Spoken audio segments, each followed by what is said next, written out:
Hola guardianes, bienvenidos a estas nuevas historias. No olviden suscribirse a nuestro canal. Esta primera historia la relata Silvio. Lo que voy a contarles pasó allá por el año 89. Esto sucedió en una gira que hicimos junto a mis compañeros a la provincia de Córdoba, exactamente a Embalse Río Tercero. Fuimos para las vacaciones de invierno y organizábamos unos fogones por la noche. En ocasiones organizábamos algunos bailes para distraernos, puesto que no había demasiado para hacer. Durante el día nos llevaban a algunas excursiones, a algunos lugares cercanos. La verdad que la pasábamos muy lindo, pero por las noches nos encargábamos entre nosotros de ir programando las actividades. Una noche de lunes, como a las 2 de la mañana aproximadamente, los profesores se fueron a dormir y nosotros nos quedamos escuchando música, conversando, pero luego de un rato salimos afuera porque la verdad es que la noche estaba muy linda y el paisaje en el lugar era maravilloso. Nos quedamos afuera por un rato, estaba bastante fresco, así que improvisamos una fogata y ahí en ese lugar nos quedamos tocando la guitarra, conversando un poco. Pero esto duró un rato, porque después estábamos un tanto aburridos, ¿no? Una compañera, recuerdo muy bien, comenzó a decir que jugáramos a la copa. En nuestro curso había escuchado muchas veces hablar de este tema, incluso de algunos de los compañeros que ya lo habían hecho. En esta oportunidad algunos querían y otros no. Así que organizaron todo, nosotros estábamos también ahí en el mismo lugar, seguíamos con la guitarra y conversando, mientras ellos armaban el tablero, incluso algunos se fueron a acostar. Quedamos creo que no más de 14 personas y comenzaron este juego. Después de un rato de intentar, escuché que los chicos decían que se movía el puntero. Yo estaba un poco alejado del lugar, es decir, a unos 4 o 5 metros. Así que me acerqué para ver y convencerme de aquello que yo tenía miedo, es verdad, pero no terminaba de creer. Y entonces vi que de verdad el puntero se movía y comenzaron a preguntar cosas como quién era, qué le había pasado. Y por un momento el puntero dejó de moverse. Él había respondido cosas muy concretas, por sí o por no, y algún lugar creo, que no recuerdo muy bien en este momento. Pero cuando el puntero dejó de moverse, una de mis compañeras, Luján exactamente, comenzó a reírse y fue algo realmente aterrador, porque ella comenzó a reírse con su voz y a medida que progresaba la carcajada, su voz se iba tornando más gruesa hasta que terminó riéndose en un tono realmente muy bajo, gutural. No se trataba de su voz. Fue una cuestión de segundos. Nosotros la miramos y ella habló y dijo con otra voz que él ya no era, que había muerto hace mucho tiempo. Yo vi en el rostro de mis compañeros muchísimo miedo, al igual que yo, y ella se quedó callada por un instante. Por supuesto que no sabíamos qué hacer. Yo miraba a aquellos que estaban haciendo la sesión o llevando adelante este juego. Un compañero dijo que había que despedir a este espíritu, porque de lo contrario se quedaría allí. Así que tomó la palabra y dijo: gracias por contactarte, y le pidió que se fuera. Ese espíritu, a través de ella, respondió con esa voz que aún hoy no puedo quitarme de los oídos, que no quería irse. Allí donde estoy solo. Esa fue la respuesta. Uno de mis compañeros, Luis, en ese instante le tiró un poco de agua en la cara y ella fue como que se despertó, como que saliera de un trance y comenzó a temblar. Así que de inmediato la llevamos adentro. Y estando ya dentro de la habitación, comenzó con arcadas, sin poder vomitar, y algunos movimientos que por momentos parecían como una convulsión. Se puso muy mal, la verdad. Debatiendo y conversando con mis compañeros, decidimos hablar a los profesores para que la atendieran, pero no le contamos lo que habíamos hecho. Cuando ellos vinieron a verla, creían que podía estar mal del hígado, nos preguntaron si había tomado algunas bebidas alcohólicas, ella no había tomado nada, y un momento después comenzó a vomitar. Ellos les dieron unas pastillas que tenían allí, que eran justamente para eso, y la llevaron a la cama. En cada habitación habían 3 cuchetas, o sea que dormían 6 personas por cuarto. Luego de un rato de estar con ella, que los profesores se quedaron, fue como si se tranquilizara, como si estuviera mejor, y se durmió profundamente.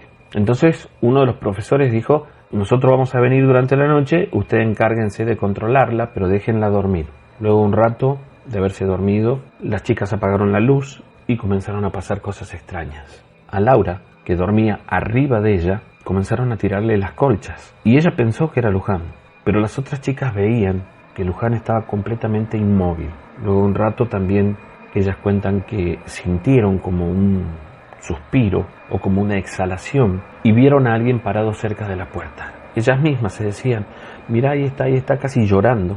Cuentan que todos lo vieron parado junto a la puerta. La figura muy definida de una persona que hizo como 2 pasos ahí en la habitación y desaparecía y aparecía nuevamente en esa oscuridad. Algunas de las chicas cuentan que se taparon hasta la cabeza, lloraban del miedo que sintieron en ese momento. Y Luján se levantó y se sentó en ese momento en el piso y comenzó a hablar. Según ellas decían cosas que no se entendían. Una de las chicas en ese momento se animó y salió de la habitación por el balcón y comenzó a llamarnos. Los balcones eran compartidos de 2 en 2 habitaciones. Así que, sin que se dieran cuenta los profesores, fuimos hasta su pieza. Con la luz encendida ya, nos contaron lo que había sucedido. Y decidimos quedarnos todos allí. La verdad es que todos estábamos con miedo. Esa noche, mientras estábamos en esa habitación, vimos que Luján estaba dormida, temblaba tanto que por momentos pensamos que tenía frío, la tapamos. Y pasó algo extraño. En un momento, cuando yo la miro, veo como si ella estuviera suspendida a unos centímetros de la cama, es decir, como si levitara, pero estaba tapada con las colchas. Cuando yo la vi es como que cayó nuevamente a la cama. Y les dije, ¿vieron eso? Y ellos se quedaron mirando y preguntándome, ¿qué cosa? Entonces les expliqué y nos quedábamos mirándola por un rato. Ya estábamos con mucho miedo, es la verdad. Al día siguiente decidimos llevarla a una capilla que había cerca de allí y dijimos a los profesores que íbamos a caminar en ese momento. Y la llevamos. Ella estaba despierta, pero a diferencia de su verdadera personalidad, estaba muy callada. Cuando llegamos a la capilla, ella se quedó hablando con el sacerdote que nos atendió y nos atendió muy bien, y tuvimos que contarle lo que había pasado.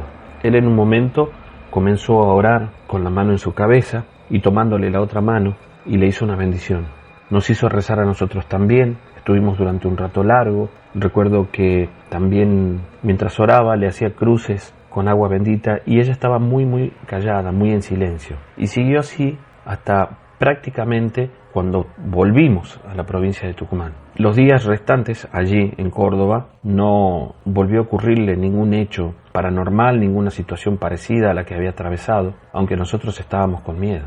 Ya en su hogar, unos días después, la familia de ella, a quien conocíamos, se contactó con nosotros, nos preguntó qué había pasado y tuvimos que contarles, con mucho miedo a través de nuestros padres. La familia la llevó a una curandera, a una señora que por entonces vivía en la zona de Villa Carmela, que en 3 sesiones, supuestamente, o en 3 visitas, como quieran llamarlo, la curó. Luego de un tiempo, ella nos contó que en esos días en los que ella estuvo muy callada, decía como que se sentía muy en el fondo de su cuerpo y que podía ver, cuando llegaba la noche en la oscuridad y alrededor de su cama, gente que ya había muerto, incluso espíritus atormentados, decía ella. También nos manifestó que era como si ella se escondiera en un rinconcito y se quedara allí acurrucada dentro de su cuerpo. Veía durante la noche a estos espíritus vagar, hasta que una noche, cuando despertó, vio una luz, solamente eso, y volvió a dormirse. Ella dice que sintió una paz interior muy profunda, y desde el día siguiente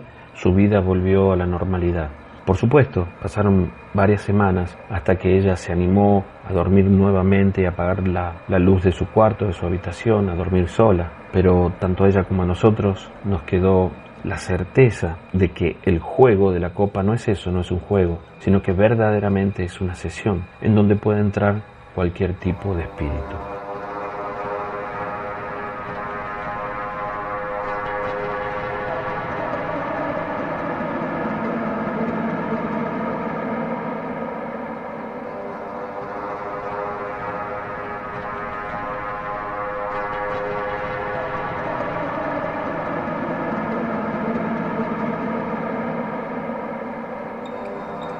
Esto que voy a contarte, guardián, le pasó a un primito mío que vivía en la provincia de Santiago del Estero. Toda mi familia era del campo. Este primito del que voy a contarte vivía con mis tíos y era el menor de 3 hermanitos. Por aquel momento estaba a punto de cumplir 2 añitos. Ellos vivían muy cerca de la zona del dique Los Quirogas.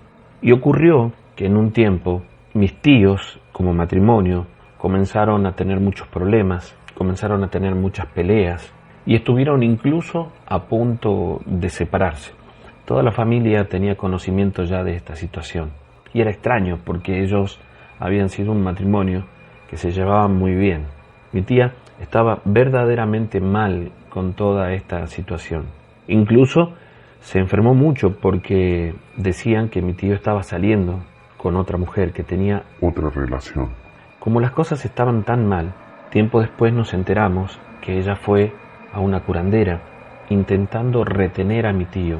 Y parece que esta curandera hizo un trabajo en su casa para que mi tío tuviera que quedarse, para que no saliera de su casa. Mi tía es la única que sabe exactamente qué es lo que pasó o qué tipo de trabajo hicieron. Pero él, en un momento, comenzó a sentirse mal, se enfermó y ningún médico pudo saber lo que tenía, porque le habían hecho algunos estudios, todo tipo de análisis y no le encontraban nada. Pero de un día para el otro comenzó a adelgazar mucho, estaba realmente muy mal. Mi mamá fue a la casa de su hermana y se quedó allí para acompañarla unos días, un fin de semana largo. Y ella cuenta que él estaba como extraviado y que hablaba cosas sin sentido por momento, que cuando llegaba la noche era como si peleara con alguien en la cama, tiraba golpes al aire, se despertaba gritando, como si todo el tiempo estuviera con pesadillas, atormentado. Ella asegura que lo veía muy pero muy flaco, al punto de decirnos que su cuerpo era piel y huesos. También nos dijo que veía a mi tía muy extraña, que se la pasaba mucho tiempo llorando, que estaba muy triste, y en un momento pasó algo verdaderamente extraño. Se despertó ella en medio de la noche, mi mamá, porque escuchó los gritos de mi tío, y cuando iba camino a su pieza, vio que en el patio, en el medio del patio, estaba allí parada mi tía, en plena oscuridad, solo iluminada por la luz de la luna. Y era como si estuviera hablando con alguien. Fue algo realmente extraño. Ella se quedó mirándola por un rato, porque delante de su hermana no había nadie. Sin embargo, ella hablaba como si mantuviera una conversación. Volvió a la provincia de Tucumán y a los días tuvieron que viajar de nuevo porque mi tío se había puesto muy mal y murió. Nunca se le encontró la causa o la enfermedad que lo llevó a la muerte. Después de eso pasó un tiempo realmente muy difícil para la familia. Mi mamá tenía que acompañarla a su hermana y viajaba prácticamente todos los fines de semana. Ella estaba cada día peor. En un momento mi mamá le pide a mi papá que fueran juntos para allá, que la acompañara. Fue un fin de semana,